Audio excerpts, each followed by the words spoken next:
मान्यवर, वोट चोरी का कोहराम बचा। मैं वोट चोरी किसको कहते हैं वो बताना चाहता हूं।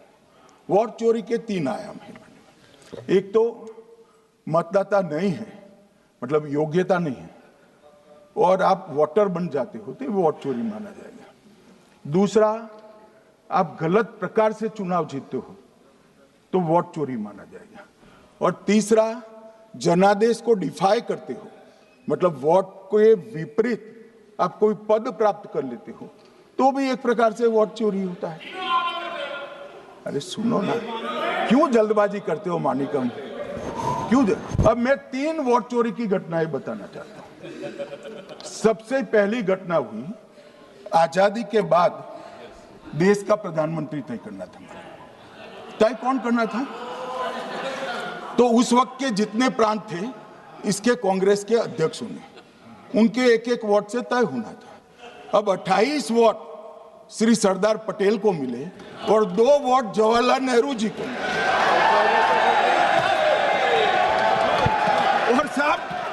और साहब प्रधानमंत्री जवाहरलाल जी बने।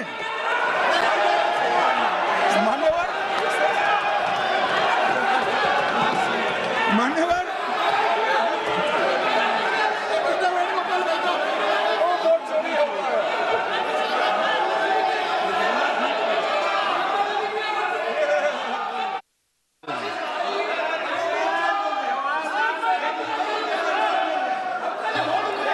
प्लीज, माननीय गृह मंत्री जी, माननीय गृह मंत्री जी,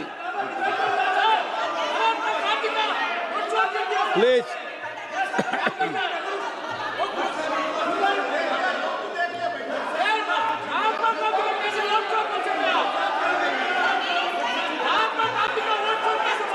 बैठो बैठो, बैठिए माने, प्लीज प्लीज प्लीज।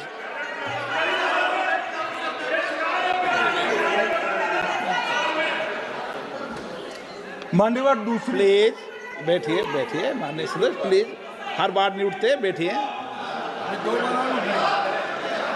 मान्यवर, दूसरे प्रकार की वोट चोरी और नैतिक तरीके से चुनाव जीतना, ऐसी वोट चोरी भी भूतकाल में एक बार हुई थी। श्रीमती इंदिरा गांधी रायबरेली से चुनी गई। इलाहाबाद हाईकोर्ट में श्री राजनारायण पहुंचे कि चुनाव नियमों के अनुसार नहीं हुआ। इलाहाबाद हाईकोर्ट ने ये तय कर दिया कि श्रीमती गांधी ने उचित तरीके से चुनाव नहीं जीता है, हम इसको रद्द कर दें। मान्यवर, ये भी वोट चोरी थी, बहुत बड़ी वोट चोरी थी। और उसके बाद में क्या हुआ? उसके बाद में वो वोट चोरी को ढकने के लिए संसद में कानून लाया कि प्रधानमंत्री के खिलाफ कोई केस ही नहीं हो सकता। मैं विपक्ष के नेता को कहना चाहता हूं, इम्यूनिटी की बात आप चुनाव आयोग की पूछ रहे हैं, इसका तो मैं जवाब दूंगा, इम्यूनिटी का। मगर ये इम्यूनिटी जो श्रीमती गांधी ने दी थी, इसके लिए आपका क्या कहना है? आपका क्या जवाब है? और उन्होंने तो स्वयं के लिए ले ली। उनका आरोप है। प्लीज, ऐसे नहीं चलता मान्यवर, आप जब बोले, जब 5-5 मिनट उठेंगे क्या? ये मान्यवर, उनका आरोप है। आप भी बोले नौ गलत, 1-1 मिनट में सदस्य नहीं उठेगा ना। मान्यवर, उनका आरोप है कि सरकार ने बनाया तो लोकतंत्र ने बनाया, तो जो समय का केस था वो बताया है, आगे का बताया। तो मोदी जी को भी सब लोगों ने प्रधानमंत्री बनाया है भाई, आपकी कृपा से नहीं बने हैं।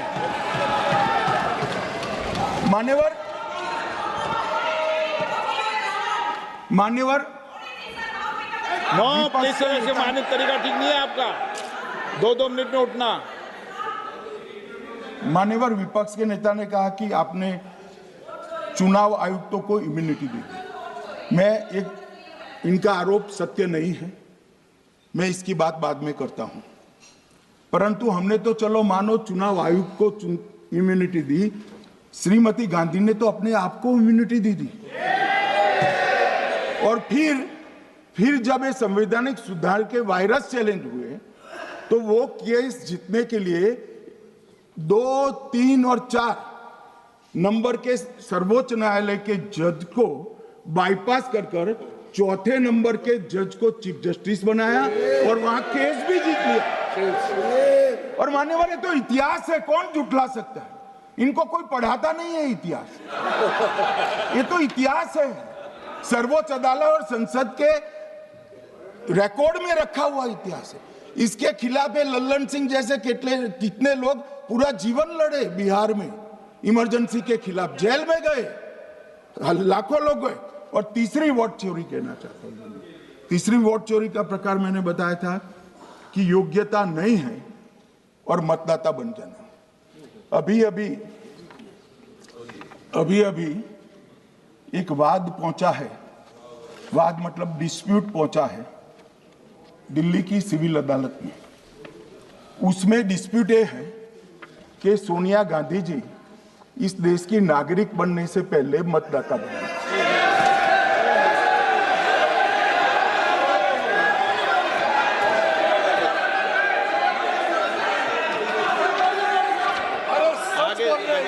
आगे सुनो, बोल क्या रहे, पूरी बात तो सुनो। मान्यवर,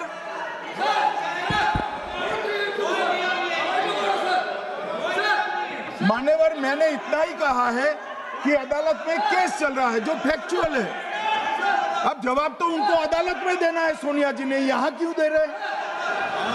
अदालत में जवाब देना है।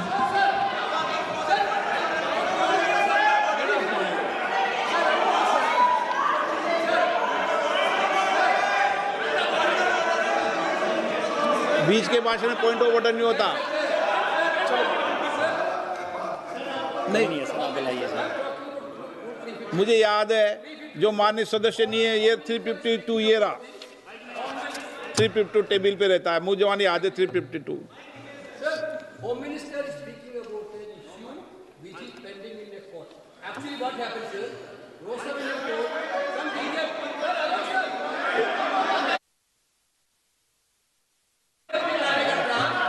filed a case on Madam Sonia Gandhi's voting on that 80. Sir, that Ross Avenue court dismissed that case without, there is no substance in that case. After that, the same person given an appeal. Gandhi not even voted in that election. I am challenging Home Minister. Okay. Sonia Gandhi not even voted that election. Can you prove it? Can you prove it? Sir, misleading statement a Home Minister doing. Sir, you are. What is this, sir? एक minute please दादा, एक minute please. No, बैठिए। No मान्य, please देखिए माननीय सदस्य, 2 दिन से मैं चर्चा को सुन रहा हूं और 352 आपने भी पढ़ा है, मैंने भी पढ़ा है, ठीक है ना। कई बार इधर से भी उधर से भी इस विषय को कई बार बोला गया है। जब डिबेट चलती है उसके संदर्भ में कई विषयों को बोला जाता है, ठीक है ना। और इसीलिए सुनिए बात, माननीय गृह मंत्री जी ने, आपने आधी बात सुनकर हर 2-2 मिनट में उठने लगोगे, ऐसे चर्चा नहीं होती। आप उनकी पूरी बात को सुनिए, क्या संदर्भ था, उन्होंने कोई फैसला नहीं दिया है, उन्होंने एक जानकारी जो आई है वो जानकारी सदन के पटल पे रखी है। अब मुझे सुनिए तो, अब आपने एक मुद्दा खड़ा किया, मुझे जवाब तो देने दीजिए। मान्यवर, मैंने कुछ ऐसा नहीं कहा, मैंने सिर्फ इतना कहा है कि एक वाद दायर हुआ है दिल्ली की अदालत में, मैंने कोई कंक्लूजन नहीं कहा। मैंने कहा कंक्लूजन का, मैंने कोई कंक्लूजन नहीं कहा। कंक्लूजन तो जब उनका नोटिस का जवाब वो दे देगी तब अदालत देगी, तब फिर से बताऊंगा मैं। मगर अभी तो मैंने सिर्फ इतना कहा है कि वहां एक केस रजिस्टर्ड हुआ है जिसमें श्रीमती गांधी को नोटिस इश्यू किया है। इसमें इतने लाल पीले होने की जरूरत क्या है?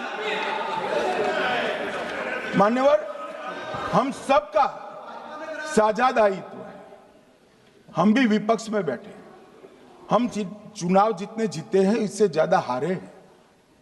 हम लोगों का तो एक प्रकार से पौना जिंदगी ही विपक्ष में ही चला गया, चाहे राज्य हो या केंद्र हो। कई चुनाव हमारे, हमने चुनाव आयुक्त और चुनाव आयोग पर कभी आरोप नहीं लगाए। एक नया पैटर्न खड़ा हुआ, एक नया पैटर्न। मैं पूरा वाक्य नहीं बताना चाहता। श्रीमती ममता बनर्जी ने चुनाव आयोग पर आरोप लगाए, स्टालिन जी ने लगाए, बीडी सतीशन जी ने लगाए, श्री राहुल गांधी ने लगाए, मल्लिकार्जुन खड़गे जी ने लगाए, तेजस्वी यादव जी ने लगाए, अखिलेश यादव जी ने लगाए, वी शिवन कुट्टी ने लगाए, हेमंत सोरेन जी ने लगाए, भगवंत मान जी ने लगाए।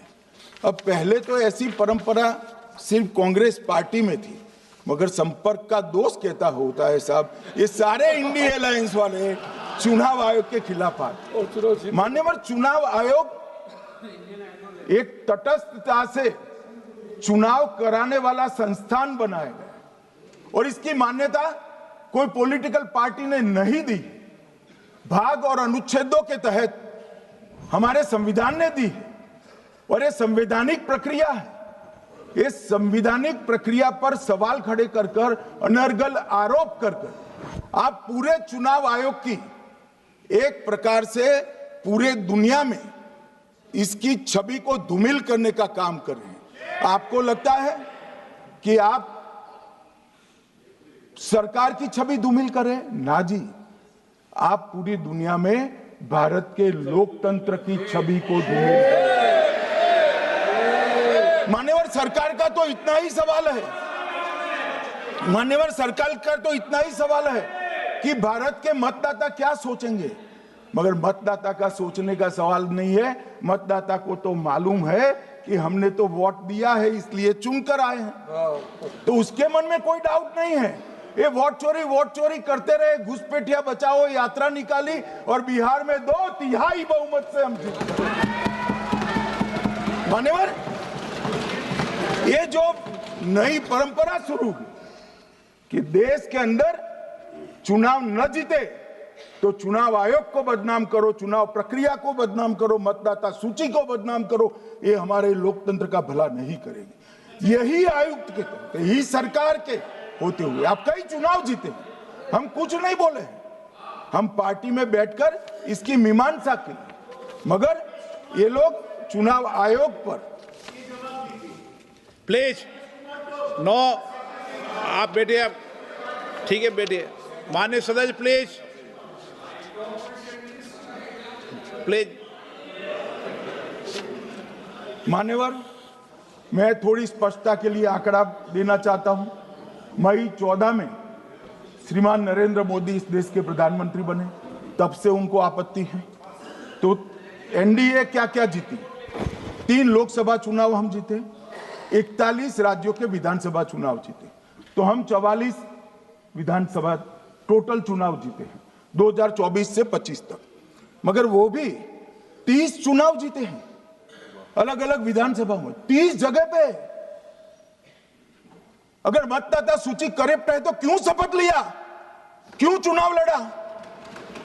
आप बताइए देश की जनता को। आप लोग यहाँ कैसे पहुंचे? श्री राहुल गांधी जहां से चुनकर आए थे, वो वायनाड की मतदाता सूची में भी मेरी पार्टी ने प्रेस कॉन्फ्रेंस कर इसी प्रकार की डिस्क्रिपेंसी को बताया है। इसका जवाब नहीं देते। हमने अमेठी का भी बताया है, इसका जवाब नहीं देते हैं। मान्यवर, ये चुनाव की मतदाता सूची में जो थोड़ी बहुत गलतियां हैं, उसको वो लोग मुद्दा बनाते हैं चुनाव हारने का। चुनाव हारने का कारण है नहीं, मैं अंत में बताऊंगा क्यों हारते हो चुनाव, मैं बताऊंगा मान्यवर अंत। परंतु फिर भी चलो मान ले कि मतदाता सूची ठीक नहीं है, तो गहन पुनर्निरीक्षण का मतलब ही ये है कि मतदाता सूची को सुधारने की प्रक्रिया। अब इसमें आपके बीएलए सहयोग नहीं करते हैं, आप उसका बहिष्कार का ऐलान करते हो, आपकी राज्य सरकारें जहां है वो मदद कम करती है, तो कैसे मतदाता सूची का शुद्धिकरण होगा? जो आपकी डिमांड है वो ही चुनाव आयोग कर रहा है। आपकी डिमांड है कि मतदाता सूची ठीक हो, वो चुनाव आयोग कर रहा है। मगर हुआ क्या है माननीय मालूम है? इनको अब अगर प्रेस में कोई पत्रकार उनको पसंद ना आए ऐसा सवाल पूछते हैं तो तुम बीजेपी के एजेंट हो ऐसा कहते हैं। मान्यवर, सवाल जो भी हो उसको लेना चाहिए। मान्यवर, पत्रकार कभी बीजेपी का एजेंट नहीं होता है। मगर आप अगर ऐसा मानते हो कि लोकतंत्र में आपको पसंद आए ऐसे ही सवाल पत्रकार पूछे तो ये नहीं हो सकता। इमरजेंसी नहीं है भाई, इमरजेंसी नहीं है। मान्यवर, एक प्रेस में कोई सवाल पूछता है तो कहते हैं बीजेपी के एजेंट हो। केस आते हैं तो जज पर आरोप कर देते हैं, चुनाव हारते हैं तो ईवीएम पर आरोप करते हैं। ईवीएम की दलील अब गले नहीं उतरती तो वोट चोरी का मुद्दा लेकर आए। वोट चोरी का मुद्दा लेकर पूरा बिहार में यात्रा निकाली, फिर भी हार गए। अब हारने का कारण आपका नेतृत्व है, ये हारने का कारण ईवीएम और मतदाता सूची नहीं। और अगर ये मानते हैं मान्यवर, अगर ये मानते हैं कि इनको कोई पूछने वाला नहीं है, भगवान करे मैं गलत पड़ जाऊं, कांग्रेस के कार्यकर्ता इनका हिसाब मांगेंगे। एक दिन कांग्रेस के कार्यकर्ता इनका हिसाब मांगेंगे कि इतने चुनाव कैसे हार गए। मान्यवर, कोई जज आजादी के इतने साल में नहीं हुआ है मान्यवर कि कोई जज एक जजमेंट दे तो जज के खिलाफ इंपीचमेंट लेकर आते हैं। अपनी वोट बैंक को एड्रेस करने के लिए इंपीचमेंट लेकर आते हैं मान्यवर। और ये सारे ने तो साइन कर दिया, साथ ही साथ उद्धव जी ने भी साइन कर दिया। उद्धव जी, जजमेंट क्या है? एक पहाड़ी पर मान्यता है कि हाँ सबसे ऊपर दिया जलाया जाए। मान्यवर, ये वोट बैंक को संभालने के लिए एक हाईकोर्ट के जज के सामने इंपीचमेंट लेकर आए हैं। देश की जनता उनको मदद नहीं करे।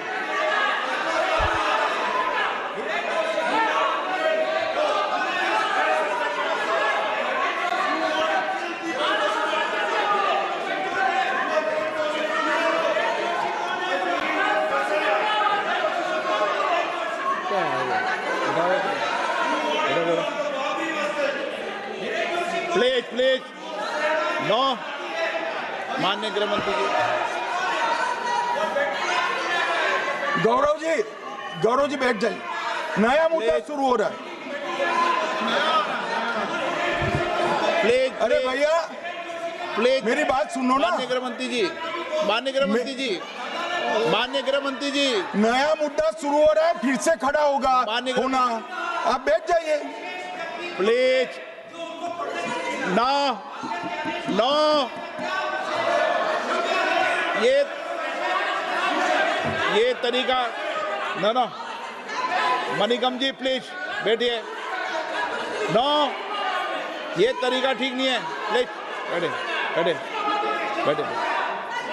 हर आपको ज्यादा समस्या है क्या हर 2 मिनट में खड़े होने की? हर 2 मिनट में खड़े होने की समस्या है क्या आपको लोगों? बैठिए, ऐसे नहीं चलेगा। मान्यवर